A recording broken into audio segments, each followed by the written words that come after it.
Hello everyone, welcome back to my channel study with Radha. Guys, आज की इस video में हम डिस्कस करेंगे एमकॉम थर्ड सेमेस्टर के paper monetary and physical planning and control के कुछ इंपॉर्टेंट क्वेश्चन को।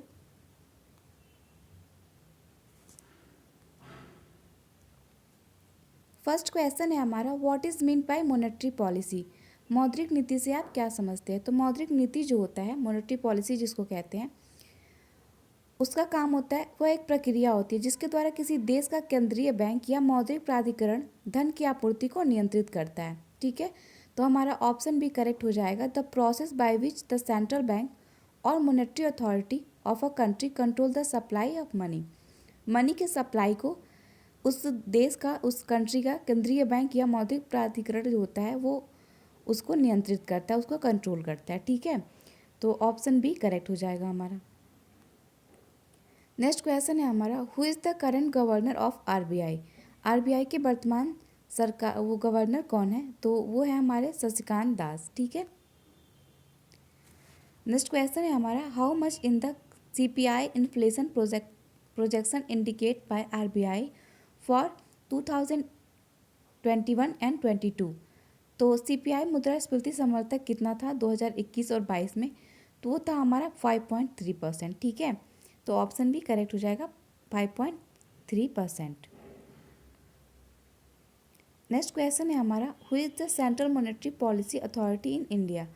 भारत में केंद्रीय मौद्रिक नीति प्राधिकरण कौन है? तो वो होते हैं वो है हमारा आरबीआई, यानी कि रिजर्व बैंक ऑफ इंडिया, जिसको भारत का केंद्रीय बैंक भी कहा जाता है। ठीक है, तो ये मौद्रिक नीति प्राधिकरण होता है हमारी कंट्री का।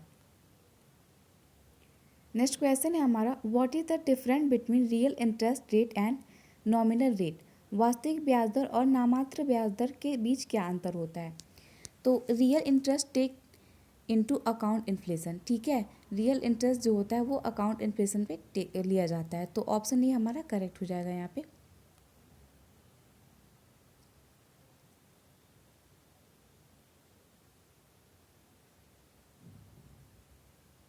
नेक्स्ट क्वेश्चन है हमारा, quantitative easing is the common name for. मात्रात्मक सहजता का सामान्य नाम है।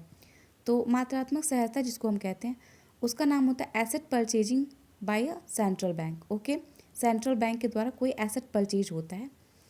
तो ऑप्शन बी यहाँ पे करेक्ट हो जाएगा हमारा। नेक्स्ट क्वेश्चन है हमारा, who is empowered to control the expansion of bank credit. Bank शाख के विस्तार को नियंत्रित करने का अधिकार किसे है? तो जो बैंक का क्रेडिट होता है, बैंक शाख को विस्तार करना, उसका जो अधिकार होता है वो होता है हमारा रिजर्व बैंक ऑफ इंडिया के पास। ठीक है, आरबीआई के पास उसका अधिकार होता है। तो ऑप्शन सी करेक्ट हो जाएगा।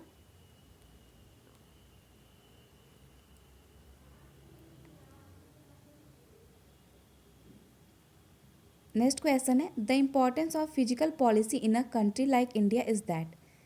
भारत जैसे देश में राजकोषीय नीति का महत्व यही है।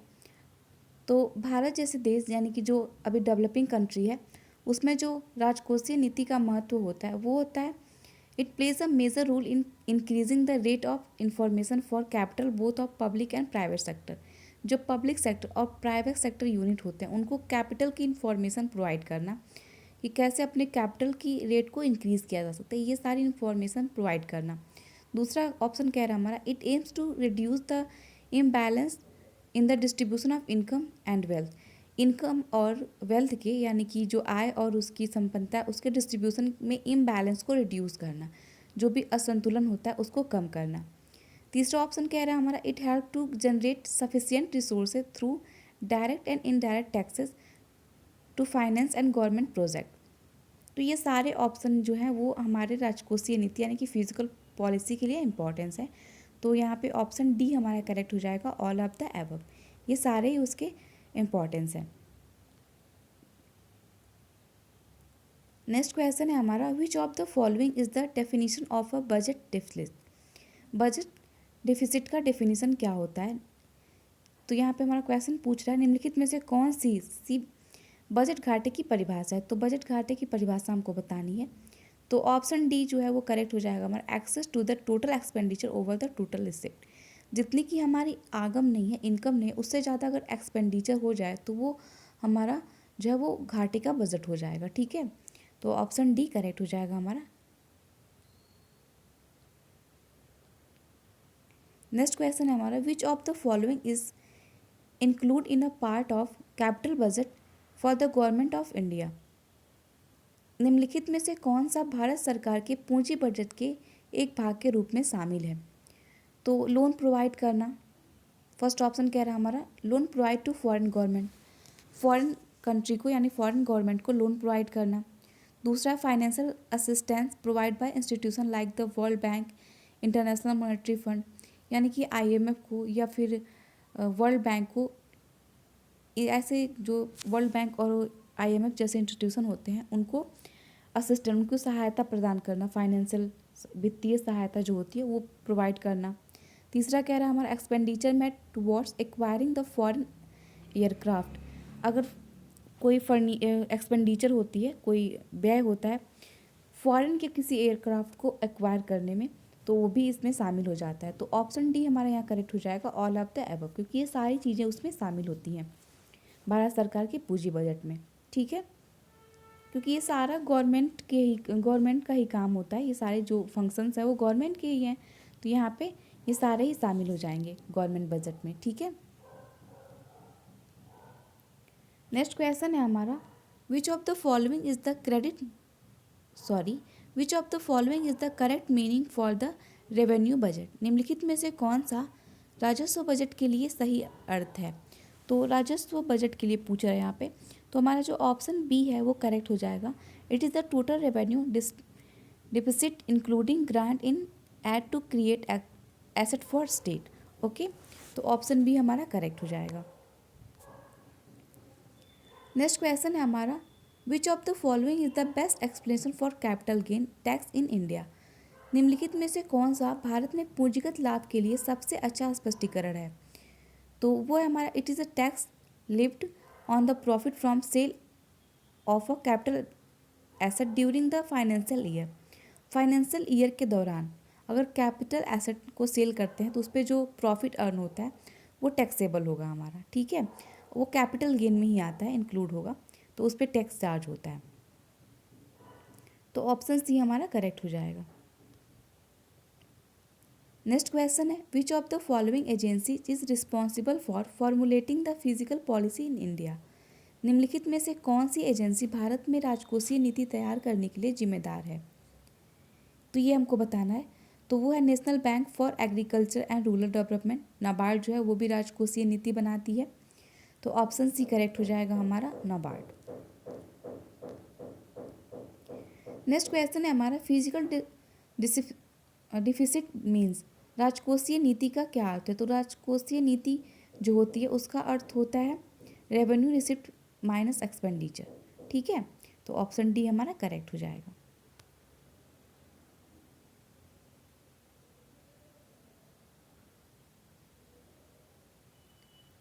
ओके, नेक्स्ट क्वेश्चन है हमारा, what is the rate at which Reserve Bank provide loan to the commercial bank called.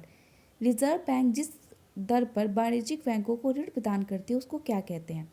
यानी क्वेश्चन हमसे ये पूछ रहा है कि जो आरबीआई होती है वो कमर्शियल बैंक को लोन देती है, तो वो जिस रेट पे उनको लोन प्रोवाइड करती है उस रेट को क्या कहा जाता है। तो उस रेट को हम बैंक रेट कहते हैं, क्योंकि एक बैंक दूसरे बैंक को लोन दे रही है। यहाँ पे जो हमारा सेंट्रल बैंक है वो कॉमर्शियल बैंक को लोन दे रहा है, तो जिस रेट पे वो लोन प्रोवाइड कर रहा है उस रेट को हम बैंक रेट कहते हैं। ठीक है, नेक्स्ट क्वेश्चन है हमारा, the ratio that banks are acquired to maintain between their liquid asset and total deposit is called. वह अनुपात जो बैंकों को अपनी तरल संपत्ति और कुल जमा के बीच बनाए रखने के लिए आवश्यक होती है उसको कहते हैं। तो उसको हम एसएलआर कहते हैं, statutory liquidity ratio. Next question है हमारा, if RBI reduce the cash reserve ratio what will happen to the credit creation. यदि आरबीआई नगद आरक्षित अनुपात को कम कर देता है तो क्रेडिट का क्या होगा। तो क्रेडिट जो है वो इंक्रीज हो जाएगा, तो वहाँ पे ऑप्शन सी हमारा करेक्ट हो जाएगा, it will increase. Next question है, the primary purpose of the RBI monetary policy is to maintain. RBI की मौद्रिक नीति का प्राथमिक उद्देश्य बनाए रखना है। तो क्या बनाए रखना है, तो प्राइस की स्टेबिलिटी बनाए रखना है, यानी कि जो मूल्य स्थिरता है उसको बनाए रखना। तो आई होप आपको ये सारे क्वेश्चन समझ में आए हों। मिलते हैं नेक्स्ट वीडियो में कुछ और इंपॉर्टेंट क्वेश्चंस के साथ। Thank you, have a good day.